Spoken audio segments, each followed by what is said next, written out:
प्रभु राम देव भगवान अल्लाह खुदा ईश आदि नाम एक ही शक्ति के हैं। वो कैसा है, कहां है, कैसे मिलता है, किसने देखा है?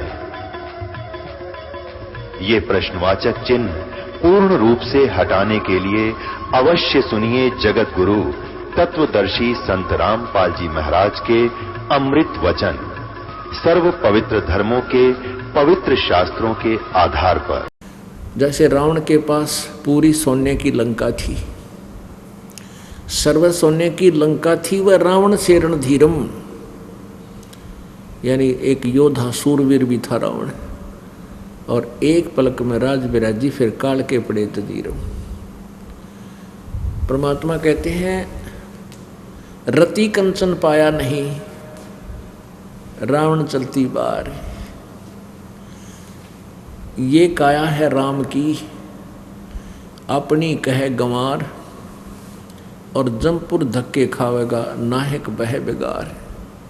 नंगा आया जगत में और नंगा ही तू जा, और बीच में ख्वाबी ख्याल है मन माया बरमावे। जब यहाँ से तू जाएगा तो निवस्त्र होगा, एक ऊपर कपड़ा डालेंगे तेरे, और आया था तो भी निवस्त्र था। तो पुण्यात्माओं परमात्मा याद दिलाना चाहते हैं कि तुम मेरी बात पर विचार करो, घनी गहराई तो सोचो। परमेश्वर ने यहाँ आकर के ये ज्ञान देने का उद्देश्य क्या था? उनका उद्देश्य था कि मैं अपनी प्यारी आत्माओं को अपने यथार्थ ज्ञान से सतलोक से परिचित करा के उस यथार्थ स्थान से और अपने साथ ले जाऊं, क्योंकि हम परमपिता कबीर जी के बालक हैं और हम उनसे दूर होकर के बहुत दुखी हैं, और हम साधनाएं गलत करते हैं। उन गलत साधनाओं के कारण हम काल के जाल में फंसे हुए हैं। परमात्मा हमें बताते हैं कि मानुष जीवन दुर्लभ है, वही मिले न बारंबार, और तरवर से पत्ता टूट जाए वो बहर नहीं लगता डार। फिर क्या बताते हैं परमात्मा? यो सौदा फिर नाही रे संतो, यो सौदा फिर नाही, ये सौदा फिर नाही रे संतो, यो सौदा फिर नाही। लोहे जैसा ताव जात है, लोहे जैसा ताव जात है, काया दे सराही रे संतो, ये सौदा फिर नाही, यो सौदा फिर नाही रे संतो, यो सौदा फिर नाही। तीन लोक और भवन चतुर्दश, तीन लोक और भवन चतुर्दश, सब जग सौदे आई रे संतो, ये सौदा फिर नाही, यो सौदा फिर नाही रे संतो, यो सौदा फिर नाही। दूने तीने किए चौगने, दुगने तिगने किए चौगने, किन्हु मूल गवाई रे संतो, ये सौदा फिर नाही, यो सौदा फिर नाही रे संतो, ये सौदा फिर नाही। यो दम टूटे पिंडा फूटे, ये दम टूटे पिंडा फूटे, ओ लेखा दरगाह माही रे संतो, ये सौदा फिर नाही, यो सौदा फिर नाही रे संतो, ये सौदा फिर नाही। उस दरगाह में मार पड़ेगी, उस दरगाह में मार पड़ेगी, जम पकड़ेंगे बाही रे संतो, ये सौदा फिर नाही, यो सौदा फिर नाही रे संतो, यो सौदा फिर नाही। वह दिन की मोय डरनी लागे, वह दिन की मोय डरनी लागे, लज्जा रे अकनाही रे संतो, ये सौदा फिर नाही, यो सौदा फिर नाही रे संतो, यो सौदा फिर नाही। नर नारायण देह पाय कर, नर नारायण देह पाय कर, तू फिर 84 जाई रे संतो, ये सौदा फिर नाही, यो सौदा फिर नाही रे संतो, यो सौदा फिर नाही। जा सतगुरु की मैं बलिहारी, जा सतगुरु की मैं बलिहारी, जो जामन मरण मिटाई रे संतो ये सौदा फिर नाही, यो सौदा फिर नाही रे संतो, यो सौदा फिर नाही। कुल परिवार तेरा सकल कबीला, कुल परिवार तेरा सकल कबीला, मसलत एक ठहरा ही रे संतो ये सौदा फिर नाही, यो सौदा फिर नाही रे संतो, यो सौदा फिर नाही। बांध पिंजड़ी आगे धर लिया, बांध पिंजड़ी आगे धर लिया, फिर मरघट को ले जाई रे संतो ये सौदा फिर नाही, यो सौदा फिर नाही रे संतो। अग्नि लगा दिया जद लंबा, अग्नि लगा दिया जद लंबा, फूक दिया उस ठाही रे संतो ये सौदा फिर नाही, यो सौदा फिर नाही रे संतो, यो सौदा फिर नाही। वेद बांध फिर पंडित आए, वेद बांध फिर पंडित आए, पीछे गरुड़ पढ़ाई रे संतो ये सौदा फिर नाही, यो सौदा फिर नाही रे संतो, यो सौदा फिर नाही। नर से तू पशुआ की जय, नर से तू पशुआ की जय, गद्दा बैल बनाई रे संतो ये सौदा फिर नाही, यो सौदा फिर नाही रे संतो, ये सौदा फिर नाही। ये 56 भोग कहाँ मन बोरे, 56 भोग कहाँ मन बोरे, कित कुरड़ी चरने जाई रे संतो यो सौदा फिर नाही, यो सौदा फिर नाही रे संतो, यो सौदा फिर नाही। प्रेत शिला पर जाए बिराजे, प्रेत शिला पर जाए बिराजे, पितरों पिंड भराई रे संतो यो सौदा फिर नाही, यो सौदा फिर नाही रे संतो, यो सौदा फिर नाही।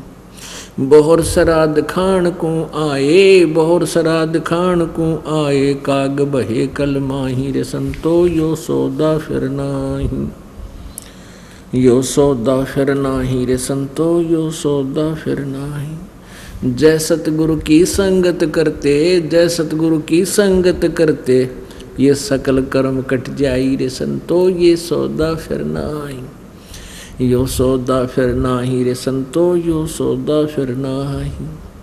अमरपुरी में आसन होते, अमरपुरी में आसन होते, जहाँ धूप ना छाही रे संतो ये सौदा फिर नाही, यो सौदा फिर नाही रे संतो, यो सौदा फिर नाही।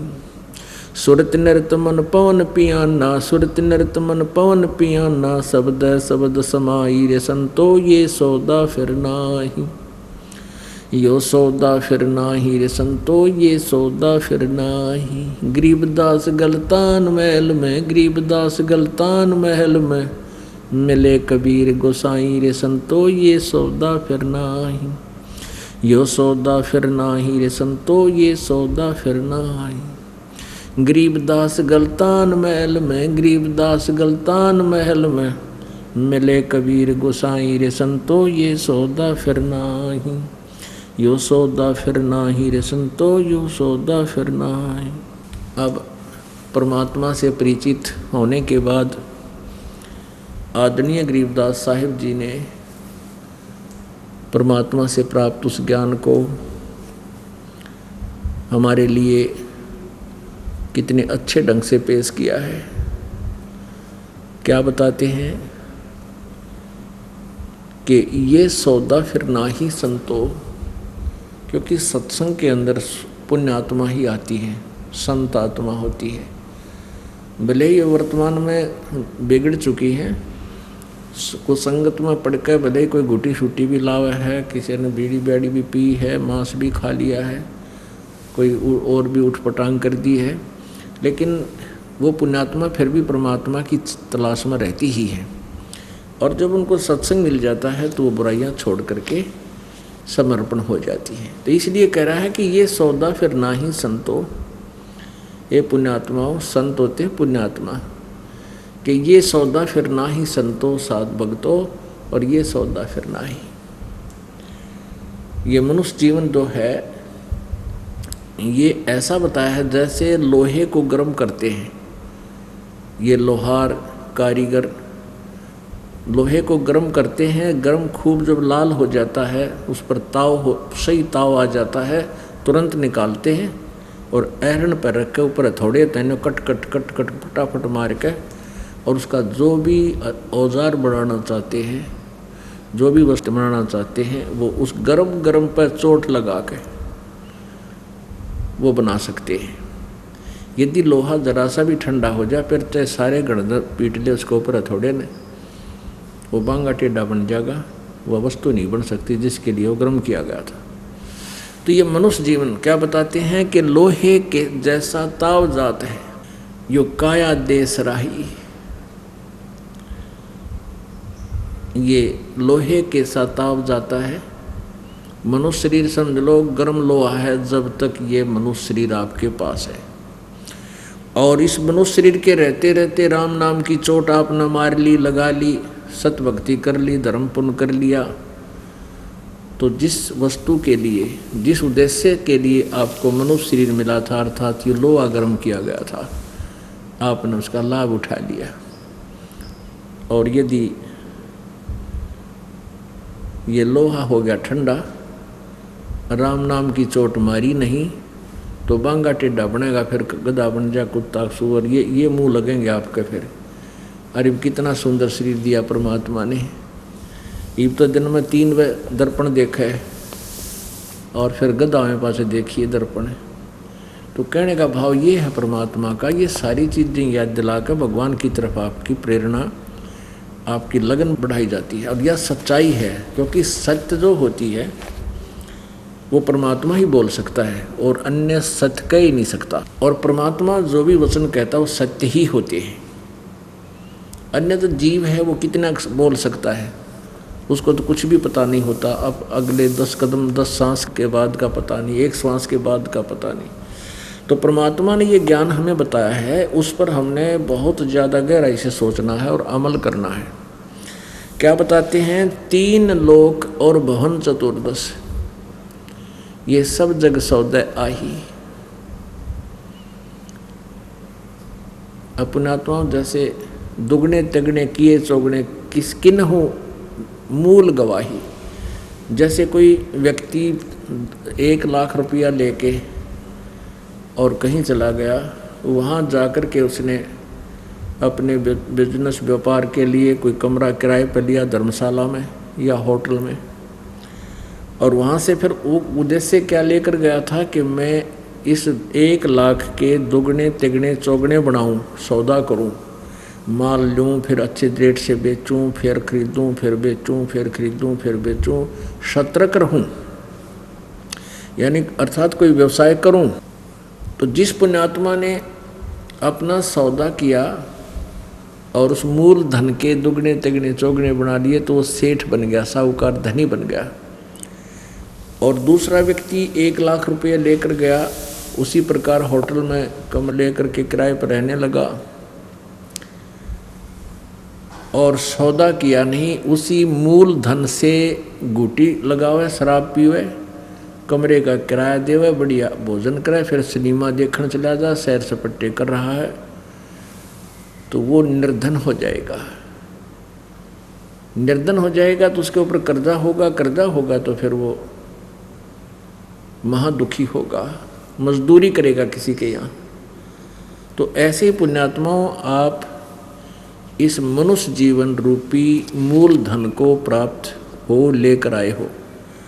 जो पुण्यात्माएं इससे शुभ कर्म कर रही हैं, सत भक्ति कर रहे हैं, तो वो तो दुगने तिगने चौगने बना रहे हैं। और जो सत भक्ति नहीं कर रहे, भक्ति करते हैं, तो वह सत्य भक्ति नहीं है, शास्त्र अनुकूल नहीं है। और फिर विकार करते हैं, गुटी लाते हैं, बीड़ी पीवें, फिर और मिलावट करते हैं 100 प्रकार। क्योंकि जब तक भगवान का यथार्थ ज्ञान नहीं होगा, जीव का भय नहीं बन सकता, इसको डर नहीं लगेगा। और डर जब लगेगा तो ये उस तभी बुराई से बचेगा। जैसे वो बच्चा बताया था आपको, जब तक उसकी ऐं समाप्त नहीं होती तब तक वो अबोध है, कुछ भी गलती कर सकता है। और जब बच्चा मैच्योर हो जाता है, शाना हो जाता है, तो फिर वो गलती नहीं करता। उस बुराई से इतना डरता है, उस बुरी वस्तु से, भयंकर वस्तु से डरता है, सर्प से भी डरता है, बिजली का कहीं नंगा नेट वायर पड़ा हो उससे भी डरता है। औरों को कहता है कि दूर हो लो, भाग लो, ये सर्प है, ये बिजली का तार पड़ा है, ये खतरनाक वस्तु है। स्वयं भी डरता है, स्वयं भी बचाव कर लेता है, औरों को भी बचाता है, आगाह कर देता है। तो इसी प्रकार आप जब इस ज्ञान को सही तरीके से समझ लोगे, फिर आपकी ऐ मिट जाएगी। ऐ मिटने के बाद फिर आप डटे नहीं डट सकते, कोई मजबूरी आपको सत्संग माने से रोक नहीं सकती। और जब तक आप सत्संग में नहीं पहुंच पा रहे हो, आपसे कितनी बात बनाते हो, कुछ भी सोच रहे हो, आपकी ऐ समाप्त नहीं हुई है। और जिनकी यह ऐ समाप्त होगी, प्रत्येक सत्संग में पहुंच रहे हैं, चाहे किसी प्रकार भी। और ये सत्संग तो बहुत ही आसान हो गया है। सैटरडे संडे को हमने विशेष कर लिया है ताकि आपकी श्रद्धा बढ़े, आपको समय भी मिले। घना नहीं तो शनिवार शाम ने अवश्य आ जा और रात का सत्संग सुने, रविवार का सुबह सुनकर फिर अपने घर चला जा। आप भी आवे, अपने बच्चा ने भी लावे। यदि इस मनुष्य जीवन को आपने समझ लिया, इसका मूल उद्देश्य समझ लिया है, तो फिर आप रुक नहीं सकते। तो अभी तक आपकी ऐ समाप्त हुई नहीं है। भले ही आप भक्ति भी कर रहे हो, भक्ति कर रहे हो तो अच्छी बात है, ये तो आपको पुण्य मिलेगा ही मिलेगा। जो साधना कर रहे हो, धर्म कर रहे हो, दान कर रहे हो, ये तो लाभ मिलेगा। लेकिन जब तक यह ऐ नहीं मिटेगी ना, तब तक आप गलती से नहीं बच, आपका कोई भरोसा नहीं कब मार खा जाओ। उसके लिए क्या बताते हैं परमात्मा, 3 लोक और भवन चतुर्दश, सब जग सोदय आही, दुगने तिगने किए चौगने, किन्हु मूल गवाही। ऐसी पुण्यात्मा भी हैं, यहाँ पर आ रहे हैं, ये प्रत्येक सत्संग में आ रहे हैं, सेवा भी कर रहे हैं, जैसी भी जिसका सामर्थ्य है, दान भी कर रहे हैं, कोई शारीरिक सेवा कर रहे हैं, सत्संग सुनते हैं, फिर अपना भक्ति करते हैं, नित्यनेम करते हैं। और तो वो दुगने तिगने और चौगने बना रहे हैं। और जो पुण्यात्मा संसारिक दृष्टिकोण से हमें वो सुखी नज़र आते हैं, जैसे कोई उच्च अधिकारी बना हुआ है, या कोई एमएलए, एमपी, मंत्री, मुख्यमंत्री, प्रधानमंत्री का पद प्राप्त है, या कोई धनी व्यक्ति है, या कोई कर्मचारी है, समय पर टूक ठीक मिल रहा है, तो वो हैं तो पिछले जन्म के पुण्य संस्कारी व्यक्ति, लेकिन वो अच्छा एक भी नहीं कर रहे, अच्छा वो कर ही नहीं सकते। उनके पास शुभ कर्म करने के वो तरीका है कोन्या। चाहे वो सोच भी रहे हैं, अच्छी आत्माएं भी हैं कि मैं इसका ये भला कर दूं, मैं उसका ये भला कर दूं, वो भला कर ही नहीं सकते। और जिसको वो भला मानते हैं कि मैंने इसको ये लाभ दे दिया, वो उसका भला नहीं है, वो तो उसका भाग्य था, उसकी किस्मत उसको उतना ही दे सकता है। कोई भी अधिकारी है, कोई राजा है, उस जीव को उसकी किस्मत से अधिक नहीं दे सकता। और जो भी वो दे रहा है उसका भाग्य ही मिलेगा उसको। वो परमात्मा की ही प्रेरणा से कुछ ऐसे सर्कमस्टांस बन जाते हैं कि अधिकारी या कर्मचारी या राजा उस व्यक्ति को वो बेनिफिट दे ही देता है और दिलाता मालिक है। और जो भक्ति नहीं कर रहे हैं, तो ये यहाँ के जो भी भला किया हुआ, जो भी यहाँ कोई सर्विस दे दी, कोई कोटा दे दिया है, किसी को लाइसेंस बनवा दिया छोटे मोटे रोजगार धंधे का, ये भला नहीं हुआ आत्मा का। ये तो रोजगार हुआ, छोटा मोटा टाइम पास करना, वो भी उसकी किस्मत का ही मिला है। और परमात्मा पूरी पृथ्वी पर जितने भी जीव हैं, मनुष्य हैं, यदि ये सतभक्ति करें तो आपको शतलोक से भेज दे आपके लिए यहाँ, और सबसे न्यारा सुख देगा। आपकी भक्ति भी, आपका संसारिक कार्य भी ठीक चलेगा और आपका मोक्ष भी होगा। फिर क्या बताते हैं, जो परमात्मा करेंगे, जो साधना ठीक नहीं करेंगे, ये दम टूटे पिंडा फूटे, ये शरीर आपका श्वास खंड हो जाएगा, टूट जाएगा, यानी मृत्यु हो जाएगी। और पिंड बोलते हैं शरीर को, ये तेरा फूट जाएगा, नाश कर दिया जाएगा, जला दिया जाएगा। ये दम टूटे पिंडा फूटे, फिर लेखा दरगाह माही, उस सच्चे दरबार में जाकर तेरा अकाउंट होगा पुण्य और पाप का। उस दरगाह में मार पड़ेगी। जो शुभ कर्म करके नहीं जाते हैं, कहते हैं उस धर्मराज के दरबार में फिर यमराज के हवाले कर दिया जाता है। यम के दूत फिर इसको बहुत बुरी तरह पीटते हैं, बुरा हाल कर देते हैं, चाहे कोई राष्ट्रपति भी क्यों ना हो। मृत्यु के बाद उसको पता चलता है तेरी गेला बूंदी बन गई, फिर कुछ नहीं बसाती, फिर तो वहाँ जूते जूते खाने हैं। तो परमात्मा कहते हैं कि अब समय रहते कुछ आपने व्यवस्था कर ली तो मालिक वहाँ खड़ा पाओगा, आपको अपने बच्चे को धर्मराज के दरबार से भी छुटवा लेगा और फिर आपको अपने साथ ले जाएगा सतलोक में। वादन की मोय डर नहीं लागे लज्जा रैक नाही। परमात्मा कहते हैं कि उस दिन का मुझे डर लग रहा है, ये परमात्मा कहीं मेरे से कोई गलती बन जाए और दरगाह उस धर्मराज के दरबार में पिटाई हो है, वहाँ पता नहीं लज्जा रहेगी कि नहीं। अर्थात सत भक्ति करने वालों की तो लज्जा रहेगी रहेगी, जो सत भक्ति नहीं कर रहे उनको संकेत कर रहे परमात्मा। नर नारायण देही पाकर फेर 84 जाही। कितना सुंदर शरीर परमात्मा ने अपने जैसा शरीर दिया है। नर नारायण यानी मनुष्य को परमात्मा ने अपना ही स्वरूप दिया है। ये नर नारायण परमात्मा जैसा मानव शरीर तुझे मिला और इसको पाकर के भी फिर तो 84 लाख योनियों में अर्थात अन्य प्राणियों की योनियों के पाने वाले ही कर्म कर रहा है, मोक्ष का साधन नहीं कर रहा है। जा सतगुरु की मैं बलिहारी जो जामन मरण मिटाही। क्या कहते हैं कि मैं तो नर नारायण देही पाके फेर 84 जाही। जा सतगुरु की मैं बलिहारी जो जामन मरण मिटाई। अब क्या बताते हैं, मैं तो उस सतगुरु के ऊपर बलिहारी हूँ जो जन्म मृत्यु हमारा जन्म मरण के इस दुख को दूर करवा दे। बाकी तो छोटी मोटी राहत चाहे कोई संत साधना बता दे उससे मिल भी जावे, लेकिन जन्म मरण की जो यह समस्या सतगुरु बिना नहीं हो सकती। जा सतगुरु की मैं बलिहारी जो जामन मरण मिटाई। यदि साधना नहीं करोगे एक दिन मृत्यु होगी। मृत्यु तो भक्ति करते हैं उनकी भी होगी, क्योंकि ये मृत लोक है, ये नासवान, यहाँ सभी नासवान है, कोई भी यहाँ सदा नहीं रह सकेगा, ना कोई रहा है। लेकिन परमात्मा कबीर जी कहते हैं आए हैं सो जाएंगे राजा रंक फकीर। एक सिंहासन चढ़ चले एक बंधे जात जंजीर। यहाँ जो जन्म हुआ है उनको जाना अवश्य पड़ेगा, परंतु एक तो भक्ति करके जाएंगे और एक बिना भक्ति वाले जाएंगे, केवल पाप इकट्ठे करके ले जाएंगे। तो उनमें कितना अंतर है कि एक को तो परमात्मा जो सत भक्ति करने वाली पुण्यात्मा को विमान आएगा और उस पर आदर से सिंहासन पर बैठाकर उस प्यारी आत्मा को सतलोक ले जाया जाएगा। और जो भक्ति नहीं करते और करते हैं तो शास्त्र विरुद्ध कर रहे हैं, उनको यम के दूत जंजीरों से जकड़ कर ले जाएंगे। आए हैं सो जाएंगे ये राजा रंग फकीर। एक सिंहासन चढ़ कर जाए एक बंधे जात जंजीर। कितना अंतर हो गया। तो क्या बताते हैं परमात्मा, जो भक्ति नहीं करते उनके लिए के बनेगी। कुल परिवार तेरा सकल कबीला मसलत एक ठहराई। और बांध पिंजड़ी आगे धर लिया फिर मरघट को ले जाई।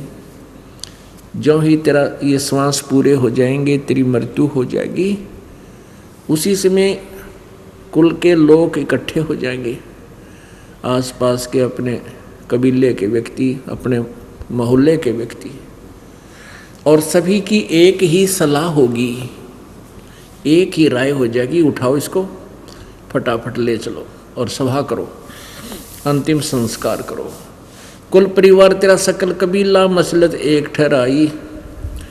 बांध पिंजड़ी आगे धर लिया फिर मरघट में ले जाही। ओहो, बांध का अर्थी और मरघट में जा दिया। अग्नि लगा दिया जद लंबा फूक दिया उस ठाही। अग्नि लगा दिया जद लंबा, और फूक दिया उस ठाही। इस शरीर का तो काम तमाम कर दिया। और क्या शुरुआत होती है? अज्ञान अंधकार के आधार पे वेद बांध फिर पंडित आए, पीछे गरुड़ पढ़ाई। अब क्या बताते हैं कि जैसे फिर क्या करते हैं ये गुरु लोग, बाद में गरुड़ पुराण का पाठ करते हैं 7 दिन तक। 7 दिन करते हैं या 13 दिन, और फिर उसका भोग लगाते हैं। उस गरुड़ पुराण के अंदर क्या लिखा हुआ होता है कि एक व्यक्ति भक्ति नहीं किया करता, उसको यम के दूत पकड़ कर ले गए।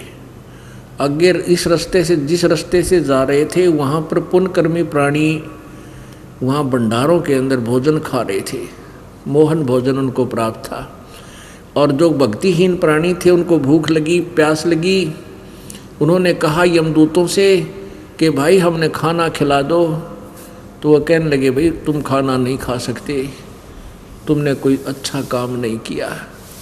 ये लिखा है कि कोई ऐसे पाप करता है तो उसके अंग कट जाता है, कोई ऐसे कर्म करता उसका बेटा मर जाता है, कोई ऐसे पाप करता उसको ऐसे फल मिलता। परमेश्वर कबीर देव जी ने अपनी प्यारी आत्मा गरीबदास साहिब जी को ये ज्ञान दिया। वो बता रहे हैं कि वो गरुड़ पुराण का पाठ अब उसकी मृत्यु के बाद क्या लाभ करेगा? कोई नहीं। जब वो जीवित था उस समय उसको गरुड़ पुराण का ज्ञान समझाया जाता कि पाप ना कर, ऐसे फल मिलेगा, ऐसे कर्म करेगा तो ये फल मिलेगा बेटा, ऐसी गलती मत कर। तो अब वो तो करा का अपना सारा साजबाज साथ ले गया, पाप और पुण्य। अब बाद में गरुड़ पुराण का क्या लाभ होगा? तो यहाँ सारे उल्टे काम, सारे ही गलत कार्य हम करते थे भक्ति मार्ग के। तो उस साधना से अब गरुड़ पुराण का पाठ किस लिए किया? कि उसका कल्याण होगा। 13वीं मनाई, कल्याण होगा, उसका मोक्ष हो जाएगा। फिर उसके बाद क्या हुआ? महीने मनाए। पहले तो बहुत बड़ा झंझट था, 1 साल तक तो महीने मनाते, फिर वो 12 वर्ष बरसी करते 12 महीने के बाद, और उसके बाद फिर श्राद्ध शुरू हो जाते हैं। अब वो पितर बन गया, श्राद्ध करो। श्राद्ध भी फिर कहते हैं पिंड भरवा दो, अब इसकी भूत जुनी छूट जाएगी। परमात्मा कहते हैं पिंड भरवाने से भूत जुनी तो छूट गिर गधा बन गया। बता के मोक्ष करा दिया उसका। अब क्या बताते हैं?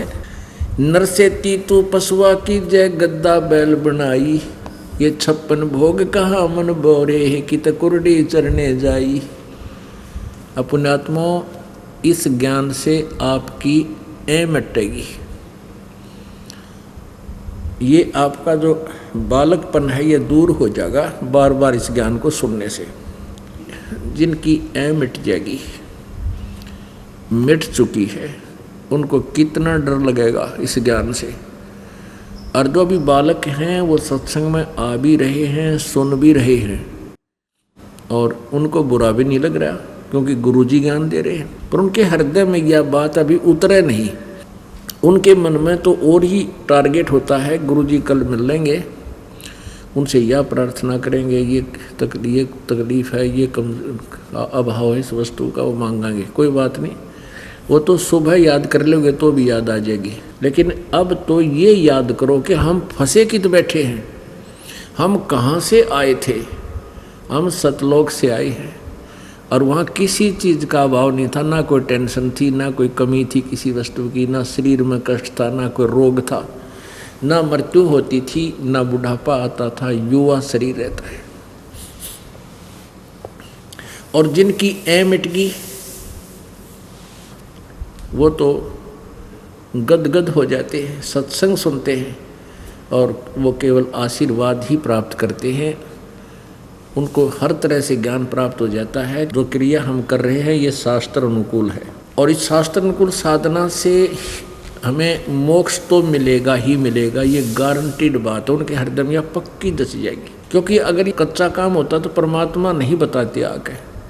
हमने ये विश्वास होना मुश्किल हो रहा है कि सचमुच हम जो साधना कर रहे हैं इससे हम सतलोक चले जाएंगे या वहाँ सदा के लिए हमारा छुटकारा भी हो जाएगा कि नहीं।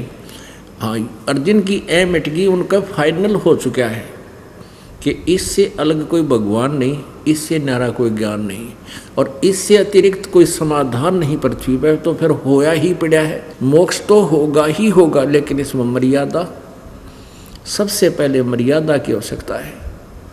जरा सी भी मर्यादा भंग कर दी किसी दिन किसी भी कारण से, तो फिर दिक्कत आ जाएगी और घनी आ जाएगी। घनी का मतलब ये है कि जो पुण्य तुमने साधना की, मोक्ष हुआ नहीं, तो फिर यू काल के हाथों चढ़ जाओगे कि तो स्वर्ग में देवता बना देगा, होगा पुण्य आपका ही।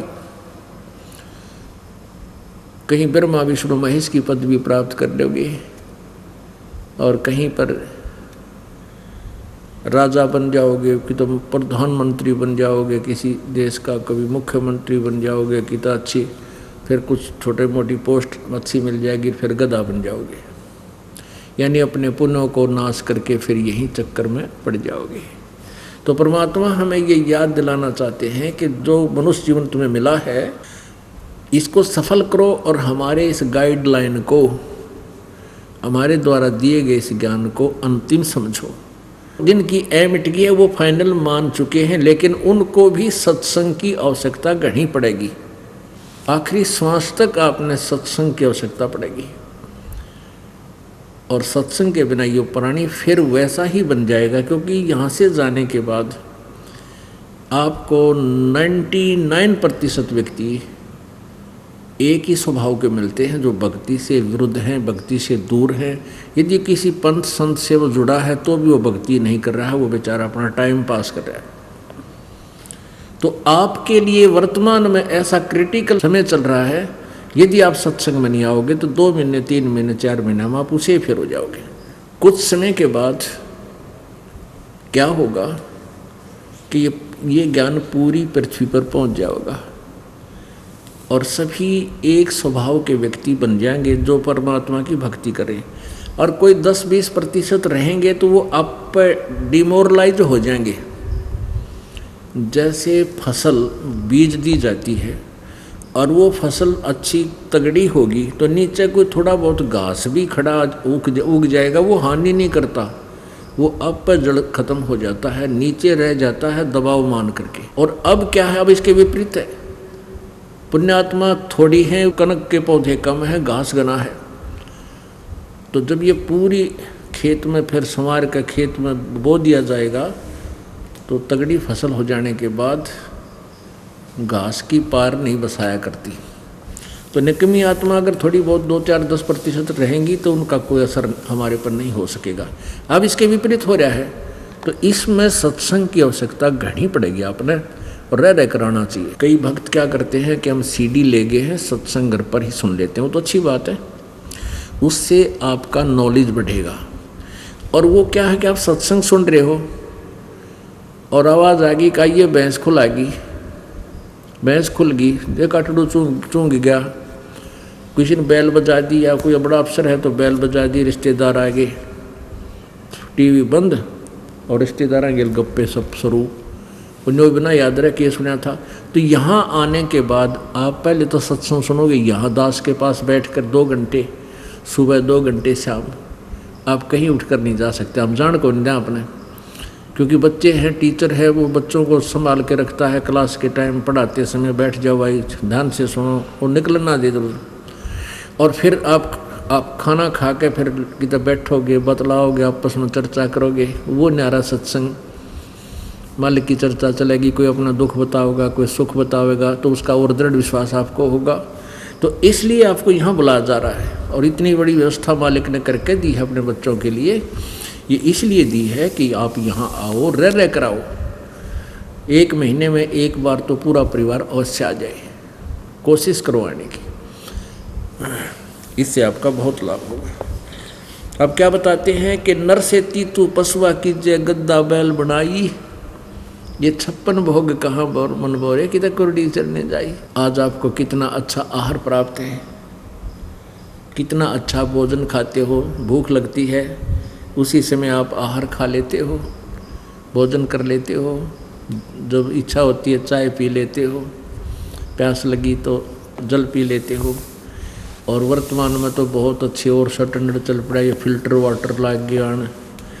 कोई बात नहीं, आपके भाग्य में है, आप किसी भी सुविधा आपको मिली हो प्राप्त कर सकते हो, क्योंकि आप मानव शरीर में हो। लेकिन ये सारी सुविधाएं परमात्मा ने किस लिए आपको दी थी? कि आप अपना मोक्ष करा लो। परम संत को ढूंढ के उसके बताए अनुसार आजीवन सत्संग क्रिया करके मोक्ष प्राप्त करो। जैसे बच्चे स्कूल जाते हैं, आप जी पूरे विश्व के जितने भी मानव हैं, आपको परमात्मा पाने वाले विद्यालय में प्रवेश प्राप्त है, इसलिए आपकी ड्रेस न्यारी है। ये पोशाक मनुष्य, ये शरीर हमारा एक पोशाक है, चोला है। ये चोला यानी ये पोशाक आपको सबको एक अलग दी है। तो ये पहचान है कि स्टूडेंट है। और जो विद्यार्थी बाहर की तक खेल रहा है कि तो और घूम फिर रहा है, शिक्षा ग्रहण कर नहीं रहा है, तो विद्यार्थी अपना जीवन व्यर्थ कर रहे हैं। तो आप जब बच्चे को स्कूल भेजते हो तो उसके साथ एक तो पानी की बोतल दोगे, अगले बेटा बेटी प्यास लगे तो ये पीना, बढ़िया कपड़े। घर पर आ जाते हैं तो कहते तुम अपना नहाओ धो और अपने स्कूल का कार्य करो, कोई काम नहीं, बैठ जाओ। तो इतनी सुविधा बच्चे को दी जाती है ताकि वो अपना जीवन सफल करे। इसलिए परमात्मा ने आप जी को मनुष्य जीवन में इतनी सुविधा दी है कि आप अपना परमात्मा प्राप्ति कर सको।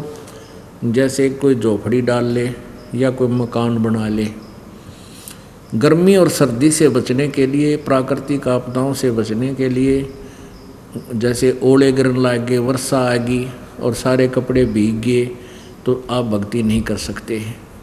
वो ज़्यादा सर्दी सतावे, बैठे रहो। अब आपको परमात्मा ने बुद्धि दी है कि आप अपना गर्मी सर्दी से बचने के लिए कैसा भी जैसा भी आपकी परमात्मा ने व्यवस्था दी है, अपना कोई झोपड़ा डालो, मकान बना लो, बढ़िया घटिया जैसा भी। उसका उद्देश्य ये है कि गर्मी सर्दी से बचाओगा आपको। फिर गर्मी सर्दी से बच करके आप भक्ति करो, परमात्मा ने याद करो। आपको दिमाग दिया, माइंड दिया है कि आप कहीं कमाई करके, कोई रोजगार करके या खेती क्यारी करके अपना पेट गुजारा कर सकते हो।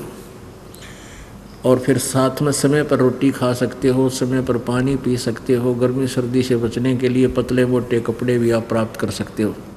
और ये सब प्राप्त करके फिर मालिक बचो। ये इसलिए आपको बुद्धि दी है कि आप सब आपदाओं से बचकर अपने मालिक ने याद कर सकते हो, परमात्मा की भक्ति कर सकते हो। आपको सुंदर शरीर दिया है, आपको बुद्धि दी है। तो ये अगर नहीं करोगे तो फिर क्या कहते हैं, नर से ती तू पसवा कीजिए गद्दा बैल बनाई, और ये 56 बहु कामन बोरे कि कुरडी चढ़ने जाए। अपने आत्मा जब तक इस काल के त्रिगुणमयी माया जो काल ने इस ब्रह्मांड रूपी कुएं में डाल रखी है, जब तक आपका ये नशा नहीं उतरेगा तब तक आपको ये वचन असर नहीं करेंगे। इतना असर नहीं करेंगे जितना करना चाहिए।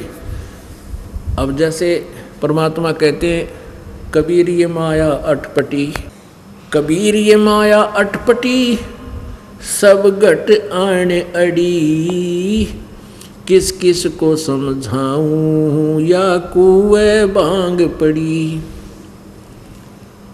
अब परमात्मा क्या बताते हैं कि इस 21 ब्रह्मांड रूपी कुएं में इस काल भगवान ने बिना तोल मोल की भांग गेर दी, और जिसने भी सभी ने इस कुएं का जल पी रखा है, जिसमें 2 क्विंटल भांग गेर रखी हो गोट के, और सभी ने उस कुएं का जल पी रखा है, तो सबकी एक जैसी गतिविधि और एक जैसी सब एक्टिंग और विचारधारा होती है, एक जैसी उनकी गतिविधि होती है। अब चाहे आपके भी देखा करो, कोई ठेके पर दारू शराब पी के शाम के समय चलती है उनकी कतार, कोई तो ऐसे करता रहा है, कोई कितना खड़ा खड़ा मुतन लग रहा है, कोई किसी तो आप बतलाव है खड़ा खड़ा नू। तो ये सब की एक जैसी टेंडेंसी हो जाती है जिनने शराब पी रखी है, और उनको कितना है कुछ कह ले उनका असर हो नहीं। सुने जाएंगे न देखे जाएंगे, सुनते रहेंगे, कोई गतिविधि नहीं करेंगे वह। तो जब तक हमारे ऊपर ये भांग का नशा है, हम सत्संग के विचार भी सुनते रहते हैं, और सारा कुछ करते हैं, लेकिन हमारे अंदर वो जगह नहीं बनती। अब कई क्या कहते हैं कि भाई फलाना व्यक्ति बड़ा अच्छा प्रवचन करता है। पहले क्या देखा करता ये दास के एक मंडली इकट्ठी हो जाती, 5-7 गाने बजाने वालों की, अपना अखतारा अखतूरा ले लेते, कोई गढ़वे बांध लेते और वो फिर सत्संग कराया करते, शब्द गाते। वो 3-4 जने होते ना गाने वाले, वो कहता 2 शब्द ये गाएंगे, 2 दूसरे गाएंगे, 2 तीसरे, 2 चौथे, 9 ऐसे 5, 2, फिर दूसरे टर्न में फिर 2 शब्द फिर गाओगे। तो श्रोता क्या कहा करते थे, भाई इसकी आवाज़ बहुत सुरीली भाई, तो फिर और सुनाओ, आप 2 शब्द और सुनाओ। या डिमांड न्यारी होया करती उनके लिए। दास जब इस नाम से जुड़ा ही था और परमात्मा ने उनके सब के ये दिखाने थे वो क्या क्रिया करते हैं, तो वहाँ जाता था। नाम देने का आदेश तब तक इस दास को नहीं था। तो वो क्या करते थे, हाँ भाई इसकी इनकी आवाज़ देखो, ये बड़े कोयल सी बोल रहे हैं। अब पता चला परमात्मा के इस तत्व ज्ञान की रोशनी में, अरे भले आदमी किसी का चोरी होगी और चोरी होगी 50-60 लाख रुपए का, 2 लाख का नुकसान हो गया, और कोई व्यक्ति उसको आकर बताता है कि भी तुम्हारे घर में चोरी होगी, नुकसान बहुत घना हो गया, तो क्या होगा कि यदि वो नशे में नहीं है तो तालाबेली मच जाएगी उसके। उसी से मैं 100% करेगा, भाई क्या बात होगी, सच्ची बात है यार। और तो उसी से मैं अपने घर की तरफ चल कर देखेगा भाई कितना नुकसान हो गया, के चीज़ बच गई, के उठा लेंगे चोर। और यदि उसने पी रखी है भांग, घूटी ला रखी, शराब पी रखी है, नशा किया हुआ है, तो उसको कोई आकर कहता है कि तुम्हारे घर चोरी हो गई है, तो वो कोई गतिविधि नहीं करता, सुनता है चोरी हो गई है। फिर दूसरा आता है, मान ले शराबी, उसका शराबी आ जाता है और वो कहता है, उसको भी पता लग गया इसका चोरी होगी, तो वो कहता है शराबी, दूसरा शराबी क्या कहता है, चोरी हो गई, चोरी हो गई, आपका चोरी हो गई। और वो भी नो कहा चोरी हो गई, और वो जो जिसका चोरी हो रही है नो कहा देख ये बहुत अच्छा गाना, इसकी आवाज़ बड़ी सुरीली है, ये सही बहुत अच्छा प्यारा लगता है। अब बोले ये पता लग गया, वो तो सारे का भांग पी रहे थे, वो गणिए भी और सुननिए भी। अब इतना ये बतेरी कहन कि भाई परमात्मा क्या बता रहे हैं। अब जैसे ये दास आपको ये शब्द सुना रहा है, गा कर नहीं, ये तो इतना समझ लो जैसे पहली क्लास के बच्चे को टीचर कैसे पढ़ाता है, कहता A for apple, B for book, C for cat. तो वो बात, वो गाना नहीं है, उसको एक विधि है समझाने की। तो ये गाना नहीं है, ना अड़ कोई तबला, ना कोई सारंगी, ना गड़वे बांध रखे। ये तो आपको इस तरह सुनाता हूँ कि पहली कक्षा के बालक हो आप, और ये सुनाकर कहता हूँ A for apple, B for book. और जब आप समझदार हो जाओगे, नशा उतर जाएगा। फिर तो इतना ही बते रहा है, नरसेती तू पशुआ की जे गद्दा बैल बनाई, और ये 56 भोग कहाँ मन बोड़े, कि तक कुर्डी चढ़ने जाई। अब बिना भक्ति ये आहार, ये भोजन नहीं आपका प्राप्त कर सकते। क्या प्राप्त करोगे, कि तक कुर्डी चढ़ने जाई। ओह, अब कुत्ता बन गया, गधा बन गया, बैल बन गया। समय पर ना आहार कर सकता, बैल के नाथ डाल दी जाती है नाक के अंदर, और उसका रस्सा बांध दिया जाता है और खूंटे से बांध दिया जाता है। ना समय पर आहार कर सकता, ना समय पर वो जल पी सकता, उसकी मर्जी नहीं चल सकती। और ईब तो हम अपनी मन मर्जी चलाते हैं। सत्संग में भी जो सोचा तो भाई दुख है थोड़ा, फिर आवांगे, गर्मी सी कम हो जाएगी, फिर आया करांगे। कभी न सोचे भाई सर्दी ज़्यादा, फिर चलेंगे सत्संग में। ये बहानेबाजी कति मिट जाएगी जब आपकी ऐ मिट जाएगी, या ऐ ना मिट्टी है, इतने ये मन में विचार उलट सुलटाती रहते हैं। तो पुण्यात्मा, अब इस दास का जन्म किसान परिवार में हुआ। और अब पहले तो हम भी उन बैलों ने चलाते रहते थे और उनकी पीड़ा से अब हम खूब परिचित तो सभी थे, ज्ञान था कि इनके साथ ऐसी बीत रही है। लेकिन अब परमात्मा की ज्ञान से हमारी आंखें बन गई। अब इन आँखों से हमें खूब दिखने लग गया। अब पहले जो दुख देखा करते उन प्राणियों का, पशुओं का, बैलों का, अब इस तत्व ज्ञान की रोशनी में याद आता है और कांपनी चढ़ जाती है, कहीं पर रूम खड़े हो जाती है। परमात्मा, ये दुर्दशा हमारी भी होती है। ठीक है, हम भक्त भी थे, भक्ति भी करते थे, लेकिन वो शास्त्र विरोधी। तो हमारे एक बैल था, उसके पैर में पिछले खुरों के बीच में एक 1.5 इंच की कील लग गई और उस कील की ऊपर की जो कैप थी वह टोपी सी कटी हुई थी। किसी ने रिजेक्ट करके समझ गए गली में फेंक दी नालायक ने, और वो बैल के पैर में घुस गई। सुबह सुबह वक़्त से हाली खेत में ले जाता था बैलों को काम लेने के लिए। तो बैल के वह लगी, जब वो पैर तो लंग किया उसने, अंधेरा था, हाली ये नहीं देख पाया किस कारण से लंग होगी। कई बार वैसे भी कंकर पर पैर आ जाने से काफ़ी देर तक बैल लंग करता था, फिर ठीक हो जाता था। ऐसे वो हाली उसको चलाता रहा, बैल भी चलता रहा, उसको भी इतना ज्ञान नहीं होता, जल्दी जल्दी पैर टेकने से वो अंदर घुस गई। डले कंकर लायक का वक़्त ही अंदर चली गई, खाल में घुस गई और रक्त खून खान आना भी बंद हो गया, खेत तक पहुंचा इतना। लेकिन बैल की लंग बढ़ती ही चली गई। आपस में उस समय ये ऐसे ही विचार विमर्श करते थे। हाली कहते थे कि भी बैल के कभी लंग हो जा पैर में, उसको खड़ा नहीं करना चाहिए, सारा दिन काम लेना चाहिए, उसके कोई नस पे नस चढ़ जाती है, वो चलने से, कार्य करने से ही वो ठीक हो जाता है, अन्यथा वो ज़्यादा हानि करती है। इस दृष्टिकोण से उस हाली ने, हमारे अंकल ने, उस बैल को सारा दिन चलाया। पैर सूज गया। शाम को जब आया तो 3 पैरों से चल रहा था वो बैल। आते ही बैठ गया, न चारा चरया न जल पिया, आँखों में पानी पड़े। अब सुबह तक वो पैर सूज गया, सुबह उठा नहीं वो बैल, उठाने से भी नहीं उठा। तो फिर किसी व्यक्ति था, कोई जानकार सा पशुओं का, उसको लाए बुला के उसने देखा पैर सूज गया, ऊपर घुटने तक सोई बन गई। तो उसने देखा कि भी इसके तक गोड्डे में बा आ गया, घुटने में इसका कोई बाव आ गया है और ये सूज गया। तो उसने घुटने पर गर्म पट्टी, कोई वस्तु ऐसी जो बाय के लिए होती है, वो बांधनी शुरू कर दी। अब कील तला गिरी खुरों में नीचे और ट्रीटमेंट हो रहा घुटने का, और वो बोल के नहीं बता पा रहा कि मेरे कहाँ चोट लगी है, क्या लग गया है।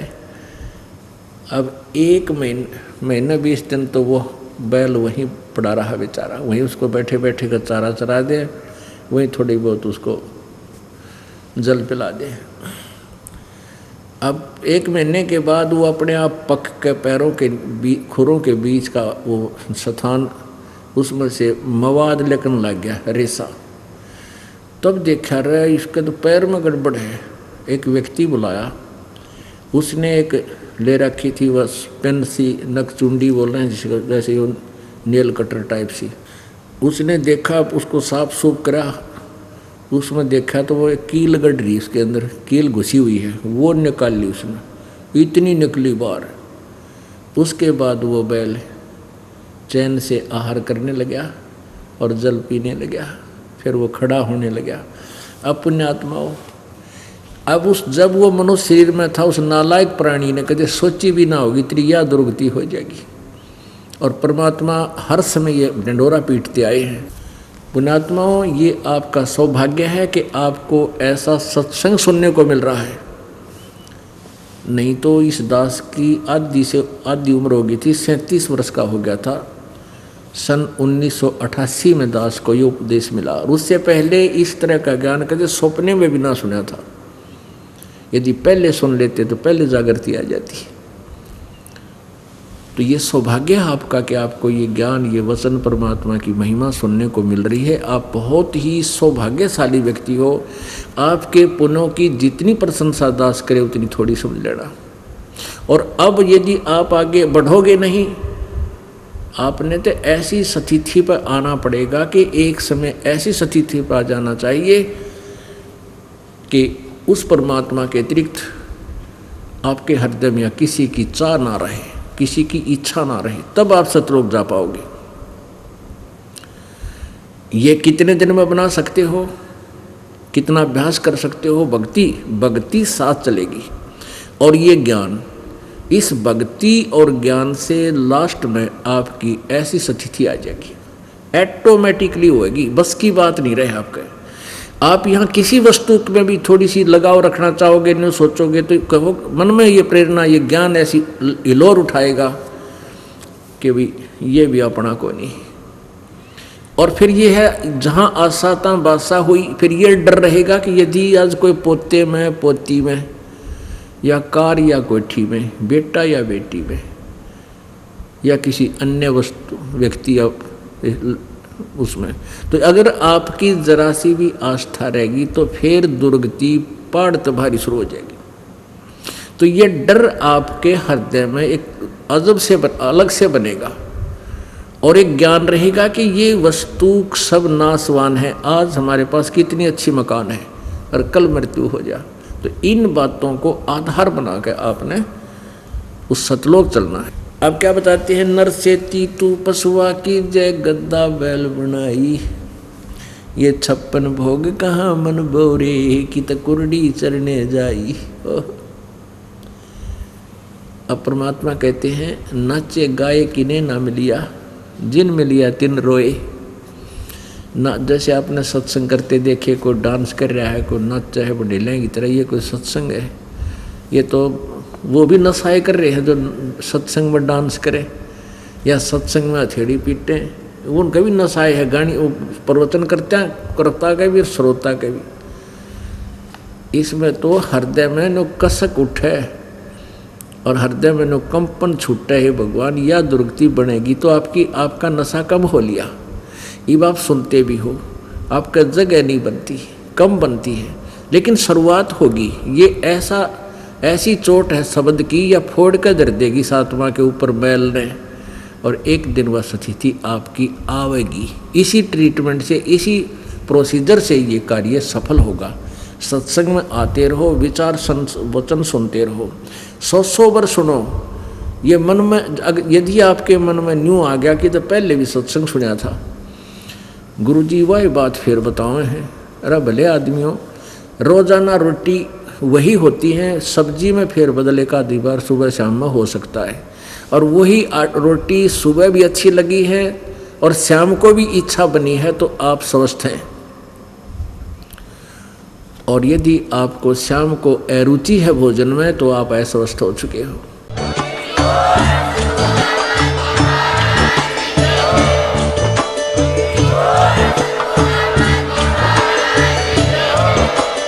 आप सुन रहे थे जगत गुरु तत्वदर्शी संत रामपाल जी महाराज जी के मंगल प्रवचन। अधिक जानकारी के लिए विजिट कीजिए हमारी वेबसाइट www.jagatgururampalji.org। संत रामपाल जी महाराज जी के शुभ आशीर्वाद से पूरे विश्व भर में 500 से भी ज्यादा नाम दीक्षा केंद्र हैं, जिन पर संत रामपाल जी महाराज जी द्वारा ऑनलाइन निःशुल्क नाम दीक्षा दी जा रही है। अपने नजदीकी नाम दीक्षा केंद्र का पता करने के लिए संपर्क करें 8222880541।